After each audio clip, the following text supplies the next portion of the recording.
Hi friends, welcome back again to my channel, Physics channel. Now we'll discuss in gravitation chapter due to latitude.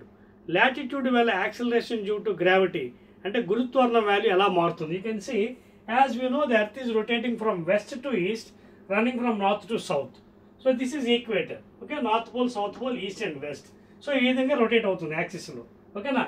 So latitude ante edo oka point తీసుకొని ఇక్కడ ఉన్నాడు అనుకోండి person, ఓకేనా. Now weight is acting downward direction, this is the radius and these are the components, okay. Centrifugal force అటువైపు act అవుతుంది. అయితే centrifugal force formula ఏంటి? in terms of omega, mr omega square. Actually linear velocity అయితే mv square by r, in terms of omega అయితే mr omega square.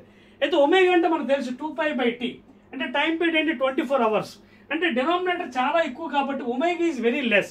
అందుకే మన భూమి మీద ఉన్న కింద పడిపోవట్లేదు, because we are on the earth. Even though earth is rotating, why we are not falling is because here t is very less time, t is more value, therefore omega is very less.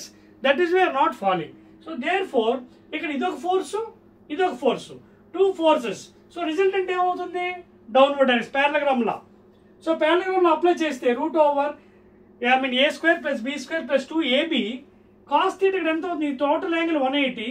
So ఈ angle ఎంత అవుతుంది? 180 minus theta from geometry. So అది apply చేస్తే మీకు final ఏమవుతుంది చూడండి, g dash is equal to g into 1 minus r omega square cos square theta. చూడండి, ఇదంతా మ్యాథమెటిక్స్, ఇదంతా జామెట్రీ. ఇది మీరు ఈజీగా ట్రై చేయొచ్చు. పారలెలోగ్రామ్ అప్లై చేస్తాను ఇక్కడ. ఇదొక ఫోర్స్ w, ఇదొక force. So resultant force w dash కిందకి యాక్ట్ అవుతుంది అనమాట.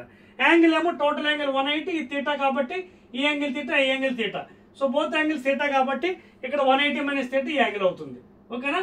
సో దేర్ ఫోర్ మనకు ఫైనల్ గా due to latitude what is the new value of g is nothing but two forms రాయొచ్చు. either g dash is equal to g into 1 minus r omega square cos square theta by g, లేదా g dash is equal to g minus r omega square cos square theta, where theta is latitude angle. At what angle it is? The position of the particle or body. Omega angular velocity, which is neglected, very less.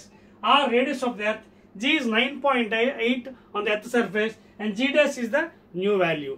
So ఈ value ఉపయోగించుకొని, formula ఉపయోగించుకొని మీరు ఈజీగా కూడా solve చేసుకోవచ్చు numerals, ఓకేనా. Right.